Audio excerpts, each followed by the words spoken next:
G'day there guys, it's your Aussie hubby Markee, back at it again with another episode of r/AmiTheA. Now if you love me like I love you, then you know what to do. I want you to chuck a like on this video, sit back, relax, chuck a prawn on the Barbie, worship Steve Irwin, chuck an Aussie flag down in the comments, why don't ya? And just tell me what you think about every one of these situations in the videos. Hope you have a good one. Posted by user Baboon in My Hair, titled, Am I the a-hole for calling a friend out on her subpar writing skills? I, 19 female, am in a group chat with some high school friends where someone mentioned their future career preference and their backup option. It started a whole thread where everyone shared the same. One girl, I will call her B, said she wanted to become an author. Now, I will admit to something I have never said to anyone before. B can't write. She butchers the grammar, doesn't have a good vocabulary, has been vehemently opposed to criticism from teachers all through high school, and tends to write characters of an ethnicity/nationality she knows next to nothing about. However, I have always believed writing is a learning process, and every writer improves with time. I have always supported her, and even edited her lit assignments. After 14 minutes, yes, I went back and counted, of talking about her future as an author, when no one said anything negative, I asked what her backup was, simply because everyone mentioned one and she didn't. She never responded. Later, I was sent screenshots of a new chat she created, specifically excluding me, which was filled with rants about how I know nothing about writing as a serious career, and will always be stuck in my fanfiction world, and that I think making everyone gay will sell books. This is a dig at the fact that I've been writing fanfiction since I was 13, but I mostly write LGBTQ+ protagonists because I enjoy creating representation for my community. She called me Islamophobic and homophobic slurs, and said I was trying to put her down when I couldn't write a decent, realistic piece to save my life. Never mind the fact that my articles have been published in newspapers 4 times before, and I've won district and state-level poetry competitions all through school. I have never compared my work with hers, never said anything to put her down ever. I don't know why she got so angry, but seeing the crap she sent about me ticked me off, and I PM'd her, saying, bigotry is only going to be as helpful in life as your atrocious writing skills. Most of our friends were on my side when she sent them screenshots, but 2 texted me saying she has been crying and that she is feeling betrayed that I won't stand by her. Apparently, her family tried to talk her out of pursuing a future as an author, and she is very sensitive. She thought I was suggesting she would need to have a strong backup because I thought she had no future in literature. They also told me I should know that she isn't a bigot, in any sense, and that she was angry and I didn't have to hurt her worse over something that basically didn't count as her opinion because it was given in a rage. That's not an excuse, sorry. She has been really quiet on social media. Her sister called me an hour ago, saying I should talk to her because she felt like I disrespected her and gave up on our friendship. I'm starting to think my second text to her went out of line, and I'm basically looking for a neutral party to tell me if I was wrong. Edit, to confirm stuff and cites examples of some things she said that ticked me off, I have supported her through everything as much as I could. I have never said a peep about her stories ever, and quietly edited her pieces when she asked. I feel like I have done my part in supporting her, and would have continued to if she hadn't thrown the F-word around, called trans individuals and writers who write trans individuals delusional, and proceeded to call my granddad a terrorist for being Muslim. Guess I should have elaborated there. Yeah, absolutely, OP is not the a-hole in this one. That girl is living a delusional reality, needs a wake-up call, needs a reality check. She was so out of line with saying that, and then having everyone back her up. Oh, it doesn't count because she was angry. God, is everything that anyone's ever said to you in a rage, did you not take it personally just because they're angry? No, don't think so. One more Sauvignon Blanc says, not the a-hole. She started a group specifically to attack and criticize you because you asked her a reasonable question. That is way out of line. Nasty. And she sounds like a bully, honestly. If people can dish it out, then they should be able to take it. She got angry, she attacked you, you got angry and responded. And people who were in that group didn't object to it. That's what baffles me. They did. Most of them are on my side and immediately reached out to tell me what happened. She's crazy. My friend is a saxophone player, and in middle school, I point blank asked him what he would do if things didn't work out, because it's such a hard field to break into. He admitted he did not know, and we talked about it with no hard feelings. You merely pointed out that she didn't have a backup and asked what it was. A highly reasonable, low-stakes question because even great writers do not become J.K. Rowling, and she used it as an excuse to be homophobic. Drop her like a hot potato. Not the a-hole. You haven't provided any pluses for maintaining a friendship with her. Are you looking to mend fences with her for the sake of the larger group? She is very immature and jealous of your success as a budding author. These are reasons to pity her and not hold on to anger for the horrible things she's said. It doesn't mean you have to bend over backwards to assuage her insecurities. Good luck, and please continue to write. I wrote when I was a teenager, and then life got in the way. I've recently returned to it. Don't let that happen to you. Not the a-hole. She wants to call you out after she didn't respond to a simple question? Tough luck to her if she gets messaged back or called out herself. Not the a-hole. Your friend is way too sensitive. Getting an agent, let alone getting a book published, is very difficult and requires a bit of a backbone. Your work is going to be criticized and critiqued. Edits are going to be suggested and requested. She responded to your perceived criticism in an extreme way. What is she going to do when she sends a book to an agent for the first time? I have a BA in creative writing. I have been praised all my life for my writing. I have won awards for my fiction writing. I have maintained a rather successful freelance writing business as a side gig for the last decade. Am I a writer? No. It did not work out for me, just like the vast majority of people who think they will be writers. I sure as crap wish someone had asked me what my backup plan was, because it turned out to be spinning my wheels waiting tables. Writing fiction is a stupid hard career path, and most people fail spectacularly. I switched gears, got a master's in accounting, and worked in finance. I like what I do and am very happy with how things turned out, but I would have saved a lot of time and a lot of money had I put a backup plan into place when I was 19. Not the a-hole. Update: am I the a-hole for calling a friend out on her subpar writing skills? Holy hell, was there more to this issue than I knew. First of all, thanks to all of you who took the time to read and help me out. Double thanks to those of you who supported the fanfic writer bit. I was very hurt by her comments, but call me a pushover, I didn't feel right ending years-long friendship like that. I reached out to her, and whatever I'm putting on here is the gist of that conversation. I explained how my first message wasn't meant to insult or belittle her at all, and that I only asked because everyone else stated their backup and I thought she merely forgot. I told her that while I did not enjoy her writing, it was no reason for her to continue or discontinue, and that I never meant otherwise. She simply apologized for her hurtful messages. She didn't give a single justification. I asked her what happened there. Here is where I clarify that since some of you assumed I have behaved condescendingly, I wanted to make sure I didn't and asked some common friends. They said I hadn't. The only reason I stated my stuff had been published or awarded was so people don't assume I had no idea what I was saying or was jealous of her. Guess that backfired, lol. I don't run around lording it over anyone's head, especially since I am not looking at a career in literature.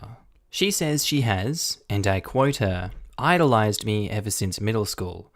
Now that I look back, I can see a pattern of her copying everything I do.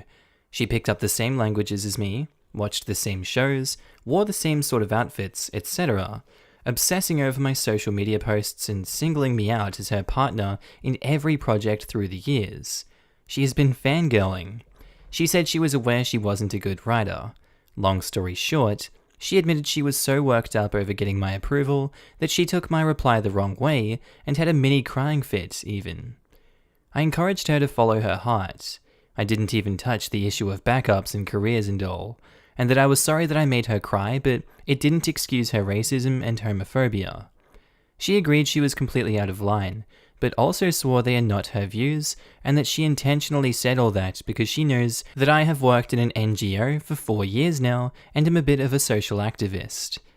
I am sad that it had to end like this, but I can't call someone who has said all those things about my grandfather a friend and mean it.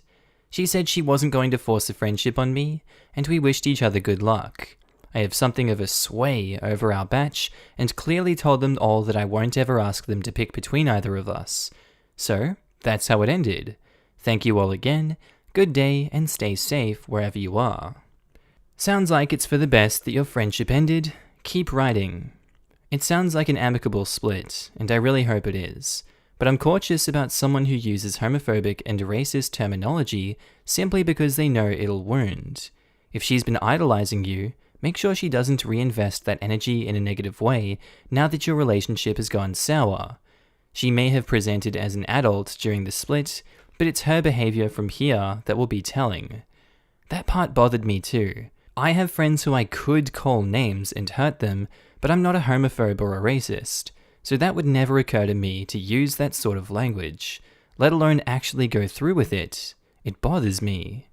It reminds me of when Paula Deen said she wasn't racist, she only said the N-word when she was angry at a black person. Rings just as hollow.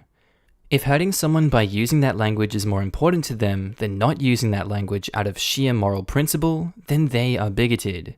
You don't get to pick and choose context. It's a blanket deal. I don't know if that could be taken as me disagreeing or something. I agree with you. I just wanted to elaborate on my views, building on your original point. Posted by user Step Siblings Am I the A-hole? Titled, Am I the A-hole for kicking my stepbrother out of my car after he grabbed the steering wheel?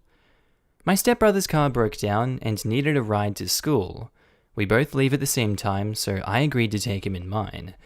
I still don't know why he did this, but on the freeway, he put his hand on the steering wheel and honked the horn. I lost it. I told him to never fudging do that again, and how that's dangerous as hell and rude.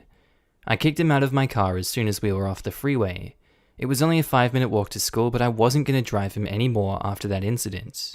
When I got home, his dad was ticked at me, saying how dumb and reckless it was to leave him out there, and I basically told him that he's 17 and can walk for 5 minutes, and I just went to my room.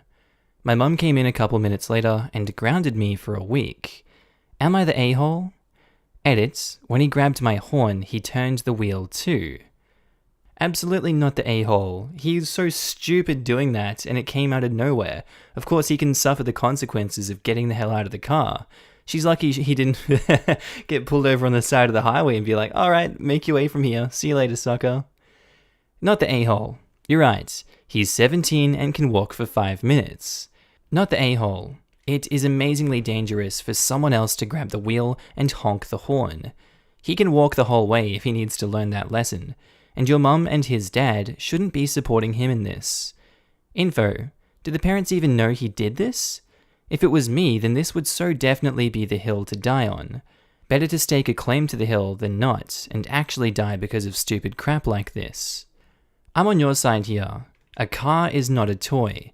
It's a 2-ton chunk of metal and rubber that kills hundreds of people every day. Not the a-hole. I'd probably say something like this. By punishing me, you are affirming that his dangerous behavior is acceptable.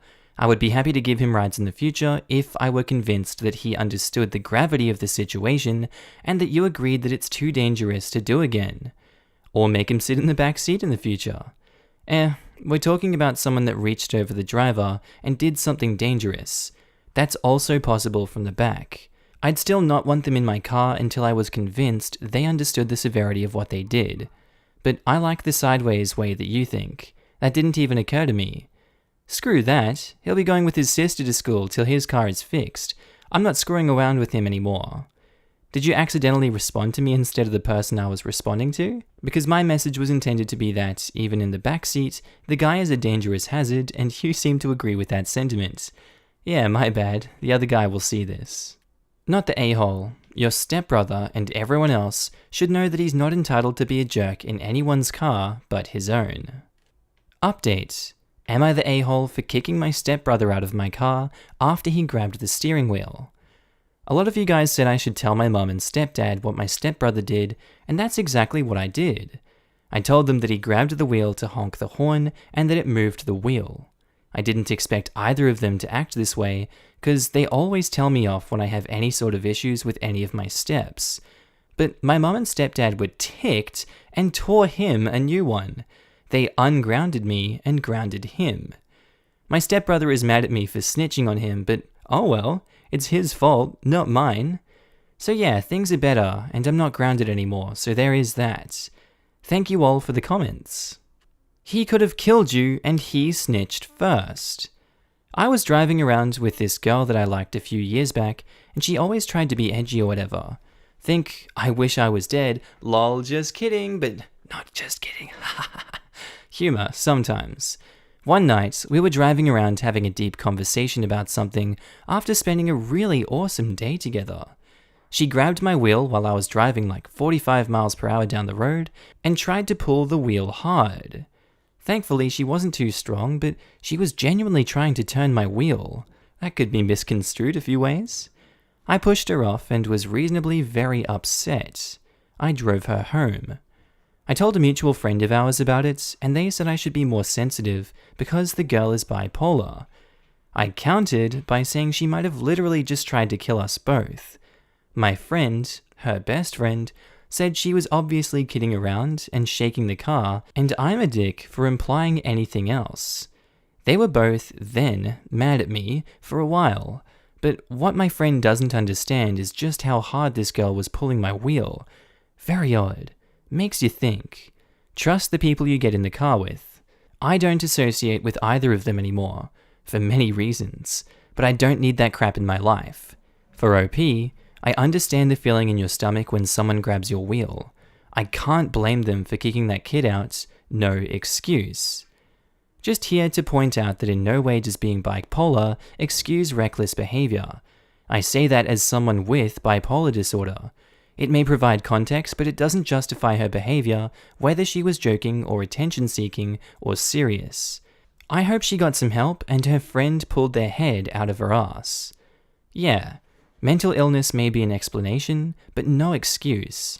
Having a mental illness means you have to work on it, not that your environment has to accept everything. But he snitched on you? He's mad that his little stint to get me in trouble failed, and now he's in trouble. It's whatever. He can be mad. I like your attitude about accepting and not caring that he's mad. I wish more people would have that attitude when others try to manipulate the situation by sulking or getting angry when they're clearly in the wrong. No need to sacrifice yourself for a bully. I mean, why do I care if he's mad at me? We aren't really close and I don't talk to him often. He will get over it. You shouldn't, and it's a great attitude, but unfortunately, it's not a common enough one. The crap people will put up with to avoid someone else being mad is insane. For me, I just don't care. I don't search out people to hate me or be mad, I just do what I do.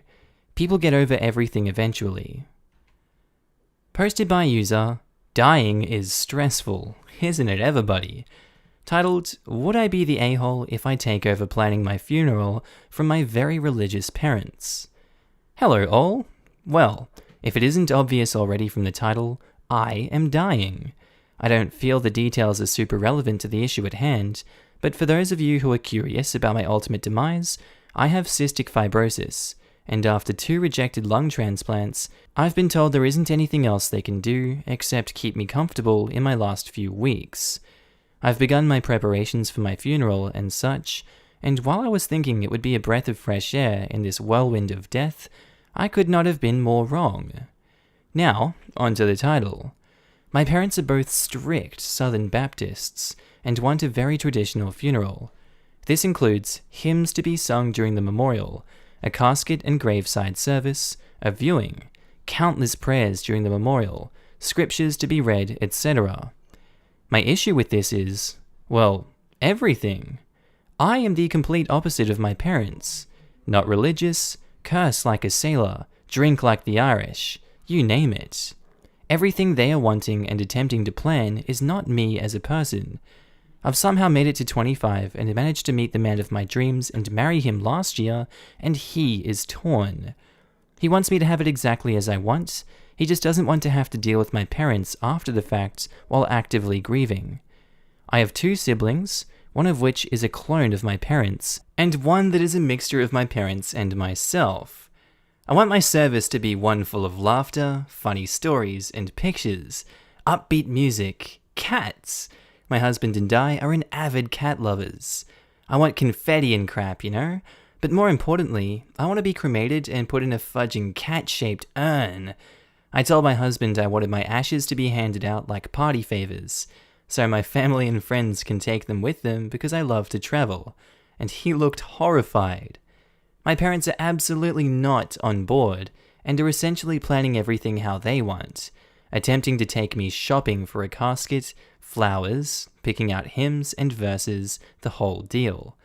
I'm obviously not very pleased, so I guess my question would be, would I be the a-hole if I took control of my own funeral and wrote a will to be followed exactly how I want it? I understand my parents are grieving and have tried to compromise with a mixture of both my views and theirs, but they aren't having it. I never thought dying would be so fudging stressful, and I just want to enjoy what time I have left without leaving a bomb of emotions and disappointment behind. Please help. TLDR, I am dying and my parents want to plan a funeral that isn't me as a person. Edits. I should clarify the ashes as party favors thing. I wanted my closest friends and family to go home with a vial or something of the sort of my ashes, that way they could do with them as they please. Not everyone will get a piece of me, as strange as that sounds. Edit 2. Holy crap, I was not expecting this. Thank you, seriously, I've read every comment, and I wish I could reply to every single one. That's the goal, so please be patient with me. Thank you to everyone for the kind words and messages. It's been so overwhelming, and if I were a cat, I would be making biscuits and purring until I keeled over. I am putting down everything that I want and will be approaching my parents in order to find a compromise. Yes, funerals are for the living and being able to remember that person for who they were. I am not all of those things my parents wanted me to be, and I want them to understand this as they deal with my passing. I am willing to compromise, so wish me luck. I will attempt to keep up with everything, and as lame as this sounds, I'm off living my best life and trying to do something different every day, so I won't always have my phone. Tomorrow we're traveling to the fudging Everglades, so I can watch my husband be terrified while on an airboat. It's gonna be awesome. Oh, I'm actually hurting reading this one because I don't want to read the update.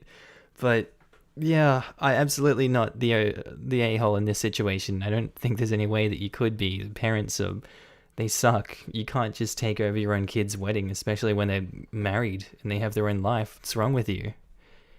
Not the a-hole. It's literally your funeral. You sound like an awesome person worth celebrating. Thank you.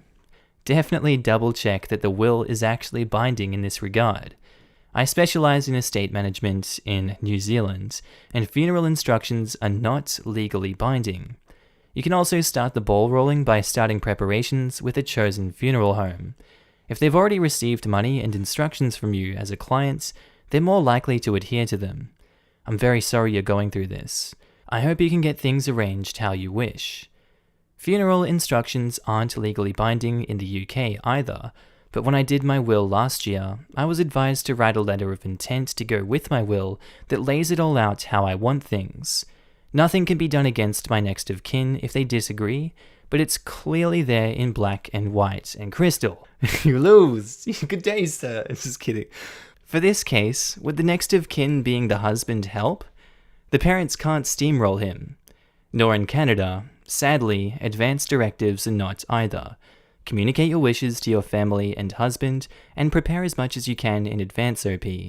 As others have said, OP, you sound like a good person worth celebrating. If you don't want a glum-feeling traditional ceremony, then absolutely make the changes you would like. Not the a-hole at all. Not the a-hole. Please write it in your will exactly how you want it. Your parents are so inconsiderate. As an agnostic individual, I would feel betrayed if I knew my parents were planning my funeral as religious as they possibly can, and burying me instead of putting my ashes into a cherry blossom tree. I don't care if they are grieving, they need to respect you even if you're not there to see it. I didn't even think about having a tree planted. I absolutely adore cherry blossoms. Perhaps I can have something like that arranged. I just don't want to disrespect anyone after I'm gone. It's not disrespectful to plan your funeral. And I read up somewhere that once you've been cremated, you can be planted into a tree. I love the idea, and it's as if I can live on through the tree, and my spirit is in the tree, even though my body has passed. Here it is. Here's the update. Update. Would I be the a-hole if I took over planning my own funeral from my very religious parents? Hello everyone. First of all, thank you for all the kind words, support, and love that everyone has offered and given. These weeks have been the most difficult I've ever experienced, and it is with great sadness that I tell you all that my beautiful and cat-crazy wife has passed. I've had to cut this short due to character limits, sorry all, but she did leave all of you a note. Read it, I've copied everything verbatim below. She truly loved and was smiling so much after her first post. I'll take my leave here. Much love. Reddit, if you're reading this, I'm dead. Pretty crazy to be talking to a dead person, eh? It feels a bit strange to be writing this. If this feels a bit disconnected, I'm sorry. I have to take frequent breaks as I get tired pretty quickly now. My husband offered to write these words. Such a sweet ham. I know, be nice to him, okay? But I wanted my last words to be written by me. Long story short, we talked to my parents. A lot of people asked about why my husband wasn't planning the funeral, and my parents were taking control. Honestly, my parents didn't take the news of my passing to come well, and I suppose their closure was to try and take control of what they could. I'm not angry at them for it, I understand. They had already prepaid a large portion of the service, and to put it plain and simple, it was a crap hand that they were dealt. So we talked to them. I laid it all out for them, and somehow we reached a compromise.